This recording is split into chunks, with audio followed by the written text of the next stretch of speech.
Hello everyone, कैसे हैं आप सभी। तो मैं आपको बता देती हूँ कि मैं आपको यूपी टेट के एग्ज़ाम की प्रिपरेशन करा रही हूँ। एसएसटी हमारा सब्जेक्ट है और एसएसटी में भी हिस्ट्री वाला पोर्शन हमारा चल रहा है। इसमें आपके 13 चैप्टर हो चुके हैं।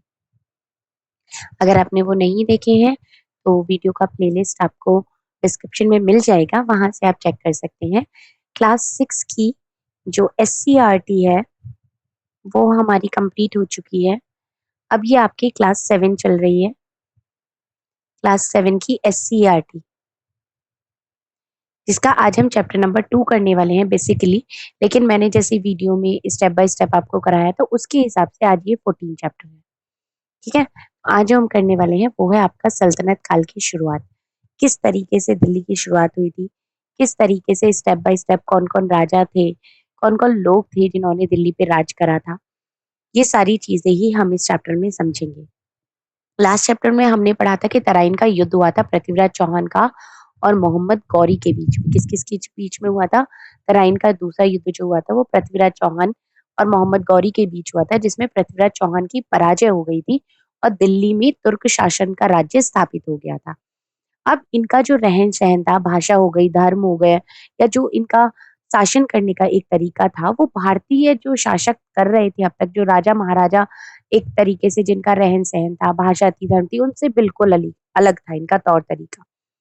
अब अगर हम तुर्क शासक की सुल्तान की उपाधि धारण करते थे, तो दिल्ली को जो शासन का केंद्र बनाया वो 320 साल तक का शासन रहा था तुर्क शासन का। कितने समय तक उन्होंने राज किया था? 320 साल तक। अब मोहम्मद गौरी की जो मृत्यु हुई थी वो 1206 में हो गई थी। उसकी मृत्यु के समय तक उसने क्या किया था, उत्तर भारत उसके अधीन हो चुका था। मतलब जब तक मोहम्मद गौरी की मृत्यु का समय आया था तब तक आधा भारत, उत्तर भारत का जो पोर्शन था वो सब उसके राज में था। अब वो क्या करता था, अपने राज को चलाने के लिए, अपने शासन को चलाने के लिए गुलाम अधिकारी नियुक्त रखे जाते थे। मतलब उस टाइम पे गुलाम प्रथा थी और मोहम्मद गौरी का ही एक गुलाम था, कुतुबुद्दीन ऐबक, जो कि बहुत ही ज्यादा एक योग्य गुलाम अधिकारी था। अब जब जैसे ही उसे पता चला कि मोहम्मद गौरी का मृत्यु हो गई है, तो उसने कुतुबुद्दीन ऐबक ने क्या किया, अपने आप को राजा घोषित कर दिया तुर्क शासन का। और उसने दिल्ली पर, भारत में जो तुर्क राज्य था उसका अपने आप को शासन घोषित कर लिया।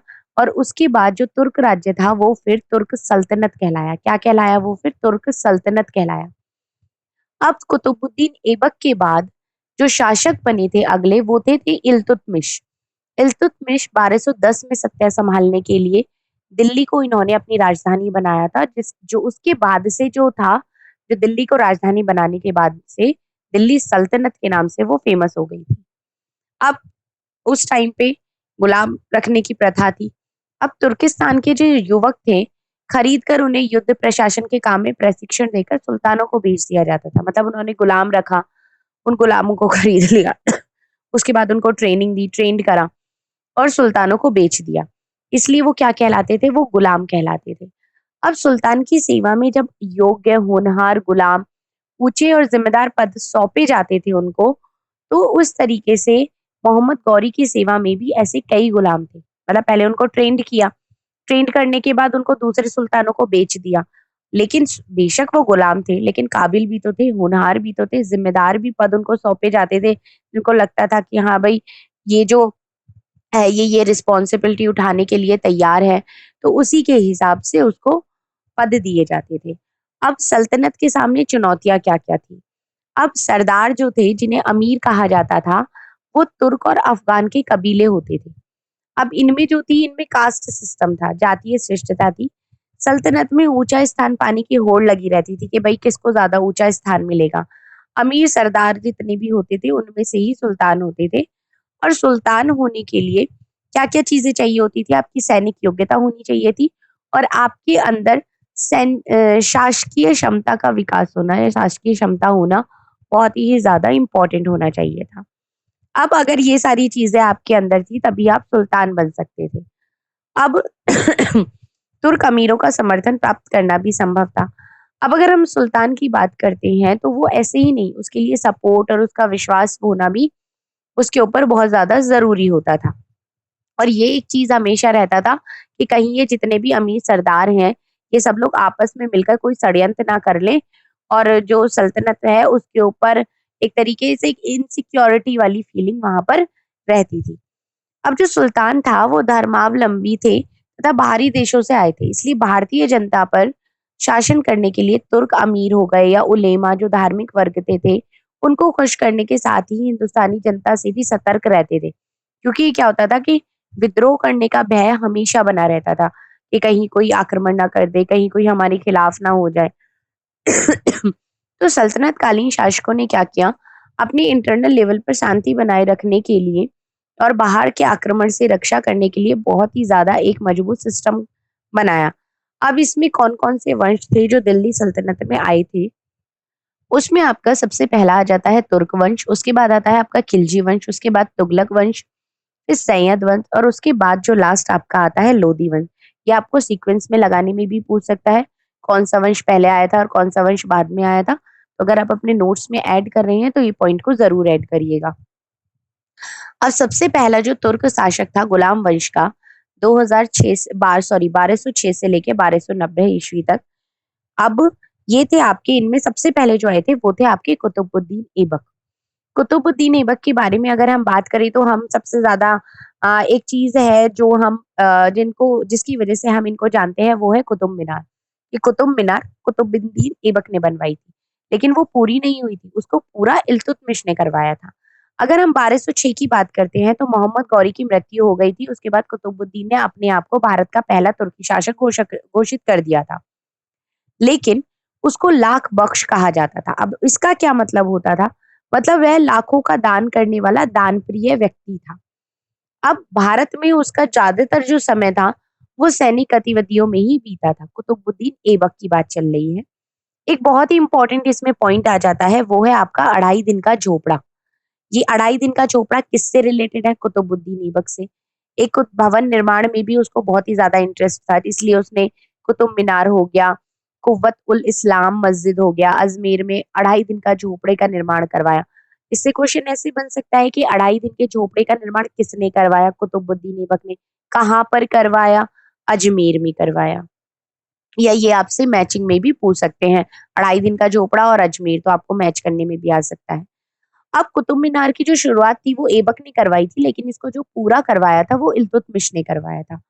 ये क्या है कि इसकी हर जो पॉइंट है वो इम्पोर्टेंट है, कहीं से भी कोई भी क्वेश्चन आ सकता है, इसीलिए इन पूरे पूरे चैप्टर्स को डिटेल में पढ़ना जरूरी है कि कोई भी पॉइंट हमसे मिस ना हो जाए। अब कुतुबुद्दीन ऐबक ने भारत में एक नए राज्य की नींव रखी थी। राज्य को सुदृढ़ बनाने का उसे अवसर नहीं मिल पाया क्योंकि उसकी मृत्यु बहुत ही जल्दी हो गई थी। 1210 में वो घोड़े से गिर गया था और उसकी मृत्यु हो गई थी। इसके बाद आते हैं इल्तुतमिश। इल्तुतमिश जो आए थे आपके वो 1210 से लेके 1236 ईस्वी तक रहे थे। कुतुबुद्दीन ऐबक की मृत्यु के बाद दिल्ली के अमीरों ने इल्तुतमिश को गद्दी पर बिठा दिया था। वहीं जो तुर्की राज्य का जो वास्तविक संस्थापक उसको माना जाता है। अब 2 पॉइंट आ जाते हैं कि सबसे पहले स्टार्टिंग किसने करी थी, कुतुबुद्दीन ऐबक ने करी थी। लेकिन अगर हम भारत में तुर्की राज्य का वास्तविक संस्थापक अगर हम मानते हैं तो वो आपका इल्तुतमिश को माना जाएगा। अब गद्दी पर बैठने के बाद उसने आंतरिक और बाहरी समस्याओं को जूझना पड़ा था। जो एक और इम्पोर्टेंट पॉइंट आ जाता है वो है आपका 40 गुलाम सरदारों का संगठन, अर्थात तुर्कान ए चहलगानी का निर्माण किसने करवाया था, इल्तुतमिश ने करवाया था। 40 गुलाम सरदार बहुत इंपॉर्टेंट पॉइंट है, ठीक है। उसके बाद शासन व्यवस्था किस तरीके की थी यहाँ पर, अगर हम इल्तुतमिश की बात करते हैं तो देश में एक राजधानी, स्वतंत्र राज्य, राजकीय राजतंत्रीय प्रशासनिक व्यवस्था और अफसरशाही व्यवस्था की जो स्थापना की थी वो इल्तुतमिश ने करी थी। दिल्ली को भारतवर्ष में तुर्क साम्राज्य का राजनीतिक, प्रशासनिक, सांस्कृतिक केंद्र भी इसी ने बनाया था। इसने और चीज करी थी, इक्ता अक्ता व्यवस्था के द्वारा केंद्र को अलग, अगर हम सेंट्रल की बात करते हैं तो प्रांतीय और शासनीय शासन जोड़ने की जो नींव डाली थी वो भी इल्तुतमिश ने डाली थी। सुल्तान ने अपनी सल्तनत राज्य को कुछ प्रांतों में बांटा था, जैसे कि एक अपना राज्य हो गया, इसको अलग अलग स्टेट में बांट दिया। इसको जो इसने बांटा इसको क्या कहा, इसको इसने कहा इक्ता। क्या कहा, इक्ता कहते हैं। हर इक्ते में सुल्तान अपना एक जिम्मेदारी सेनापति को नियुक्त करता था, मतलब ये पूरा तो सुल्तान के अंडर में है। सुल्तान ने एक एक सेक्शन को एक एक सुल्तान के हाथ में दे दिया, सेनापति के हाथ में। जिसे क्या कहा जाता था, इक्तादार या फिर अक्तादार कहा जाता था। इस इमेज में भी आप देख सकते हैं कि किस तरीके से ये पूरा उत्तर भारत जो है इस पे राज्य था उस टाइम पे। अब इल्तुतमिश के साम्राज्य की बात करते हैं। इल्तुतमिश के अगर हम साम्राज्य की बात करते हैं तो इक्तादार के पास अपनी सेना होती थी। जैसे पूरा ये राज्य है, इसमें सेक्शंस बन गए अलग-अलग। एक सेक्शन का एक अलग से सेनापति हो गया। इसकी एक अपनी सेना होती थी और प्रशासन चलाने के लिए अधिकारी भी होते थे। मतलब ये इंडिविजुअली, जैसे हम स्टेट्स आ जाए, जैसे कि यूपी है, हरियाणा है, पंजाब है, इनके अपने-अपने राज्य, अपनी-अपनी चीज़ें चलती हैं। स्टेट गवर्नमेंट की अगर हम बात करते हैं तो उसी तरीके से ये सिक्ते की होती थी। अब इसकी सहायता से राज्य की रक्षा करते थे। राय और राणाओं से जो टैक्स लेना होता था या जो भी टैक्स वो अपना अपनाते थे या रखते थे, उससे अधिकारियों का या सैनिकों का खर्चा चलता था और जो बचता था वो उसको सुल्तान को भेज देते थे वापस। अब हारे हुए जितने भी राय राणा अक्सर सोचते थे कि क्यों अपना यहाँ इतना सारा धन इकट्ठा करके तुर्कों को दूं, पहले ही खुद ही क्यों ना रख लूं, जब वो आकर मेंगे मांगेंगे तो फिर देखा जाएगा। तो इस तरीके से क्या हुआ, सुल्तान और उनके इक्तादार जो थे वो विरोधी राजाओं और राणाओं पर हमला करके जबरदस्ती उनसे कर वसूलते थे। अगर जैसे कोई अपनी मर्जी से नहीं देता था कि भाई हम इन्हें क्यों दें, हम तो अपने पास रख लेंगे, जब कोई हमसे मांगने आएगा तो हम दे देंगे। तो क्या करते थे, उनके ऊपर हमला कर देते थे और जबरदस्ती उनसे कर वसूल कर लेते थे। इसमें एक और इम्पोर्टेंट चीज आती है, चांदी का टंका। चांदी का टंका से क्या मतलब है, इल्तुतमिश ने मुद्रा व्यवस्था में सुधार करते हुए चांदी का टंका और तांबे का जीतल चलाया था। मतलब एक तो सिक्के होते हैं, ये सिक्के की फॉर्म में ही है, लेकिन इसको चांदी का टंका और तांबे का दो चलाए इसने। 1236 में इल्तुतमिश की मृत्यु हो गई थी। उसने अपने जीवन काल में ही अपनी पुत्री रजिया को अपना उत्तराधिकारी नियुक्त किया था। रजिया सुल्तान से रिलेटेड बहुत इंपॉर्टेंट पॉइंट है। रजिया सुल्तान जो थी वो भारत की पहली मुस्लिम शासिका बनी थी, जिन्होंने बहुत लंबे समय तक शासन नहीं किया था। 4 साल ही, 3 साल कुछ महीने ही किया था, लेकिन वो पहली मुस्लिम महिला थी और इल्तुतमिश ने अपना उत्तराधिकारी किसको नियुक्त किया था, वो अपनी पुत्री रजिया को किया था। ठीक है, दोनों ही पॉइंट इंपॉर्टेंट है। अब उन्होंने क्या किया, रजिया को अपना उत्तराधिकारी तो बना दिया, लेकिन जितने भी सरदार हो गए या आसपास के लोग हो गए, वो इल्तुतमिश की मृत्यु के बाद उनका जो पुत्र था रुकनुद्दीन फिरोज गद्दी पर बैठ गया। लेकिन जितने भी दुर्बल शासक हो गए, उनके कारण 1236 में रजिया दिल्ली की गद्दी पर बैठी और सुल्तान कही जाने लगी थी। 1236 में रजिया से जो पहले थे वो मिस्र हो गए और ईरान हो गए। उन्होंने महिलाओं की रानियों के रूप में वहां पर शासन किया था। एक विश्व में पहली मुस्लिम शासिका भी वो बनी थी। इन्होंने लगभग 3 वर्ष 8 महीने तक शासन किया था। अब रजिया क्या था, रजिया कोई भी चीज फॉलो नहीं करती थी। स्त्रियों का पहनावा उन्होंने छोड़ दिया था। वो बिना पर्दे के दरबार में बैठती थी, सेना का नेतृत्व करती थी। अब जब ये चीजें बाकी लोगों को पता चली कि भाई लड़की हो के ये सारी चीजें कर रही हो, हम आपकी क्यों सुने, महिलाओं वाली बात आ जाती है कि हम किसी की महिला के अंडर में क्यों काम करें, करने को तैयार कर नहीं था। तो एक षड्यंत्र रचा और उसके बाद रजिया को हटा दिया गया। अब रजिया के भाई और भतीजे थे जो बारी बारी से सुल्तान बने, लेकिन वो सुल्तान बनने के लायक नहीं थे। अब इल्तुतमिश के जो छोटे पुत्र थे नसीरुद्दीन महमूद, उसको दिल्ली का सुल्तान बनाया गया था। अब उस समय की बात करते हैं, पहले भाई हो गए, भतीजे हो गए, अब इल्तुतमिश का पोता हो गया। उसने शासन किया 1246 से लेके 1265 तक। अब नसीरुद्दीन महमूद की अगर हम बात करते हैं तो 40 तुर्की अमीरों का जो ओ दलश इस समय बहुत शक्तिशाली हो गया था, जिसे चाहते गद्दी से उतार देते थे और जिसे चाहते वो गद्दी पर बिठा देते थे। मतलब उनके हाथ में इतना ज्यादा कंट्रोल था कि जिसको मर्जी बिठा दिया, जिसको मर्जी हटा दिया। अब 1246 में इस दल ने इल्तुतमिश के पौत्र नसरुद्दीन महमूद को सुल्तान बना दिया। ये जो 40 जो इल्तुतमिश का बनाया हुआ था ना, चाल गुलामों वाला, वो इतने पावर में आ गए थे कि उन्होंने इल्तुतमिश के पोते को सुल्तान बना दिया। अब महमूद ने एक अमीर जिसका नाम बलबन था अपना नायक बनाया था। बलबन ने धीरे धीरे अपनी स्थिति स्ट्रॉन्ग कर ली और वो बहुत ही पावरफुल सरदार बन गया। 1265 में नसरुद्दीन महमूद के बाद बलबन गद्दी पर बैठा था। पहले इल्तुतमिश था, इल्तुतमिश ने रजिया सुल्तान को बनाया, रजिया सुल्तान के बाद उसके भाई भतीजे लोग आए, उसमें फिर इल्तुतमिश का पौत्र आया, पोता नसीरुद्दीन महमूद। अब नसीरुद्दीन महमूद के बाद जो बैठा था गद्दी पर वो था आपका बलबन। बलबन था 1265 से लेके 1287 ईस्वी तक। अब अगर हम बलबन की बात करते हैं तो बलबन बहुत ही योग्य और अनुभवी शासक था। अपने शासनकाल में उसने बहुत इंपॉर्टेंट काम करे थे दिल्ली की सुरक्षा के लिए, आसपास के जंगलों को उसने कटवाया था, पुलिस चौकियों का निर्माण करवाया था। दिल्ली के आसपास जितने भी विद्रोह करने वाले थे उन सबको रोकने के लिए उसने भी बहुत सारे एफर्ट लगाए थे और बहुत सारे आसपास जो और भी विद्रोह होते थे उनको भी खत्म करा था। बलबन ने क्या किया था वो एक तरीके से कानून में कठोरता उसने बरती थी। राजा के पद को प्रतिष्ठित उसी ने बनाया था। धरती पर ईश्वर का प्रतिनिधि राजा को ही माना जाता है। तो बलबन का ये मानना था कि राजा को जो शक्तियां मिलती हैं वो डायरेक्ट ईश्वर से मिलती हैं। इसीलिए उन्हें अपने कार्य को बहुत ही ज्यादा कुशलता के साथ करना चाहिए।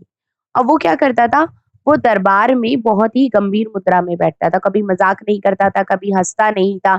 एक प्रॉपर उसका ड्रेसअप होता था, उसके रूल्स एंड रेगुलेशंस होते थे और वो चाहता था कि सभी लोग जितने भी रूल्स रेगुलेशंस है उनको फॉलो करें। एक तरीके से होता है ना कि किसी-किसी को बहुत हर चीज़ एक बहुत ही परफेक्ट तरीके से चाहिए होती है। तो जो वो बलबन था, वो उस तरीके का था। उसकी एक बहुत ही फेमस विशेषता ये थी कि सदैव न्याय को सुल्तान का प्रमुख कार्य समझता था। मतलब उसका ये था कि अगर आप जस्टिस कर रहे हैं, न्याय कर रहे हैं, तो वो ही एक सुल्तान का मेन कार्य है। अब उसने शांति व्यवस्था बनाए रखने के लिए सेना पर भी बहुत ध्यान दिया था। सैनिकों को संतुष्ट रखने के लिए उसका वेतन वो हमेशा टाइम पर देता था। एक तरीके से एक्टिव रहता था। तो ये बलबन की कैरेक्टरिस्टिक्स आ जाती हैं कि किस तरीके से वो एक अच्छा शासक था। एक और इसमें आता है मंगोल का आक्रमण, बलबन से रिलेटेड है। बलबन क्या करता था, बाहरी आक्रमणों से बचाने के लिए मंगोलों की शक्ति को उसने रोकने का प्रयास किया था। हम 13वीं शताब्दी की बात करते हैं तो स्टार्टिंग में एशिया और यूरोप में आक्रांताओं की नई लहर आई थी। अब इसमें मंगोल भी आए थे आक्रमणकारी में। अब जो महान साम्राज्य था वो उसको ज़्यादा जाता था क्योंकि चंगेज़ खां का नेतृत्व में था। उस टाइम पे जो गठन हुआ था, वो चंगेज़ खां के नेतृत्व में हुआ था। अब 13वीं शताब्दी का जब अंत होने लगा था, तो जो मंगोल साम्राज्य था, वो दुनिया के बड़े भाग तक फैल चुका था और चंगेज़ खां के नेतृत्व में उसकी जो शक्ति थी, वो बहुत ही ज़्यादा बढ़ गई थी। ये आपका चांदी का टंका और पीतल का टंका, जीतन। अब अगर हम मंगोल आक्रमण की बात करते हैं, तो भयंकरता बलबन भलीभांति जानता था। मतलब जो चंगेज़ खां के जो ऑब्जर्वेशन में चीज़ें चल रही थी, वो बलबन को बहुत अच्छी तरीके से पता थी। तो इसलिए उसने उनको रोकने के लिए क्या-क्या किया था कि अपने मार्ग में आने वाले जितने भी पुराने किले थे, उनकी उसने मरम्मत करवाई थी, नए महल का निर्माण करवाया था। बहुत ही ज़्यादा सैनिक हो गए, विश्वसनीय अनुभवी अधिकारी को नियुक्त किया था, शस्त्र हो गए, भोजन आपूर्ति की व्यवस्था भी उसने करवाई थी। अब फ़ारसी जो शब्द है मुगल, उसका जो उद्भव हुआ है वो मंगोल शब्द से हुआ है। अब इसकी मृत्यु के बाद, बलबन की मृत्यु के बाद दिल्ली की गद्दी पर उसके वंश का शासन अधिक दिन तक नहीं रह पाया था क्योंकि जो दिल्ली की शक्ति थी वो बलबन ने ही प्रदान करी थी। उसके परिणाम स्वरूप खिलजी सुल्तान अलाउद्दीन अपने साम्राज्य का विस्तार करने में सफल हो गया था। मतलब ये तुर्की वंश के बाद में खिलजी वंश आ जाता है। ठीक है? तो ये आपका चैप्टर यहाँ पर खत्म होता है। इसमें और भी पॉइंट्स हैं इस वाले चैप्टर में, ये काफ़ी जो एक तरीके से पॉइंट है ना दिल्ली सल्तनत वाला, कि कौन-कौन दिल्ली सल्तनत पर आया था और उसने किस-किस तरीके से शासन किया था। ये इंडिविजुअली चैप्टर्स हैं, इसके बाद मुगल आएँगे। तो तब मैं इनको स्टेप बाय स्टेप आपको अभी मैं डेली बेसिस पर बताऊँगी। अब अगर हम शब्दावली की बात करते हैं तो मलिक, मलिक कौन होता है? सरहद और पंजाब के मुसलमानों की एक सम्मानजनक उपाधि है। एकता है, प्रांतों को एकता बोलते हैं, जैसे कि आज की डेट में हम स्टेट्स हो गए। मंगोल मध्य एशिया, तिब्बत, चीन के क्षेत्रों में रहने वाली जाति होती थी। सिजदा हो गया घुटने पर बैठकर सुल्तान के सामने सर झुकाना, जैसे हम सजदा बोलते हैं। पायबोस, सुल्तान के चरणों को चूमना, पायबोस होता है। अब ये मैचिंग में भी पूछ सकते हैं क्योंकि कुछ नहीं पता क्वेश्चन कहाँ से आ जाता है। अब अगर हम इसके क्वेश्चन आंसर्स की बात करते हैं तो दिल्ली के सल्तनत का वास्तविक संस्थापक किसको माना जाता है? जैसे कि अगर हम गुलाम वंश की बात करते हैं तो यहाँ पर भी आपका कुतुबुद्दीन ऐबक आ जाता है। 40 गुलाम सरदारों का संगठन किस शासक ने करवाया था? 40 गुलाम का जो संगठन था वो आपका इल्तुतमिश ने करवाया था और उसको क्या और कहा जाता है? उसको कहा जाता है आपका ए तुर्कान ए चेहलगानी, तुर्कान ए चेहलगानी उसको भी कहा जाता है। कुतुबुद्दीन ऐबक को लाख बख्श क्यों कहा जाता था? क्योंकि वो लाखों का दान करने वाला बहुत ही दान प्रिय व्यक्ति था, इसलिए उसको लाख बख्श कहा जाता है। अब दिल्ली सल्तनत में कौन-कौन से राजवंशों का शासन था? ये अगर हम राजवंश की बात करते हैं तो पहले तुर्की हो गया, उसके बाद आपका खिलजी हो गया, फिर आपका तुगलक हो गया, तुगलक के बाद आपका सैयद हो गया, उसके बाद आपका लोदी वंश हो गया। तो ये सारे वंश हैं जिन्होंने राजवंशों ने शासन किया था। बलबन ने मंगोल को आक्रमण से किस तरीके से बचाया था? रास्ते में पड़ने वाले जितने भी ये दुर्ग थे या जितने भी किले थे उनको उसने दोबारा से बनवाया था। एक तरीके से नए तरीके से उनका निर्माण करवाया था। सैनिकों को प्रॉपर उसने खाने के लिए और सारी चीज़ों का अरेंजमेंट भी उसने किया था। उसके बाद आपका आ जाता है सही, अगर हम मैचिंग की बात करते हैं तो ये आपका आ जाता है अढ़ाई दिन का झोपड़ा। अढ़ाई दिन के झोपड़े की अगर हम बात करते हैं तो वो आपका रिलेटेड है कुतुबुद्दीन ऐबक से। रज़िया, रज़िया जो अढ़ाई दिन का झोपड़ा रज़िया, टका और चीतल जो था, टका और चीतल आपका है इल्तुतमिश। प्रथम महिला शासिका जो थी वो रज़िया। सिजदार पायबोस हो गया बलबन के टाइम पर, अगर हम बात करें कि सिजदा हो गया घुटने पर बैठकर करना और पायबोस हो गया पैरों को चूमना। अब आता है आपका अढ़ाई दिन का झोपड़ा। अढ़ाई दिन का झोपड़ा किसने बनवाया था? वो आपका आता है कुतुबुद्दीन ऐबक ने। कुतुबुद्दीन ऐबक। उसके बाद आता है कुतुब मीनार को किसने पूरा करवाया था? शुरू तो कुतुबुद्दीन ऐबक ने करवाया था, लेकिन उसको जो पूरा करा था वो आपका इल्तुतमिश ने करा था। उसके बाद प्रांतिकता की जो प्रधान अधिकारी थी वो क्या कहलाते थे? वो आपके एक तरीके से सेनापति सुल्तान हो जाते थे। सेनापति। इल्तुतमिश ने किसको अपना उत्तराधिकारी बनाया था? अपनी जो पुत्री थी उसकी, रज़िया सुल्तान, उसको अपना उत्तराधिकारी बनाया था। तो ये पूरा चैप्टर यहाँ पर खत्म होता है। होप सो ये चैप्टर आपको अच्छी तरीके से समझ में आ गया होगा। अगर इस चैप्टर से रिलेटेड कोई भी डाउट है, तो वो आप कमेंट में पूछ सकते हैं। बाकी के जो चैप्टर्स मैंने कराए हुए हैं, वो भी आप वहाँ से देख सकते हैं। प्लेलिस्ट का लिंक आपको डिस्क्रिप्शन में मिल जाएगा। चलिए, थैंक यू सो मच।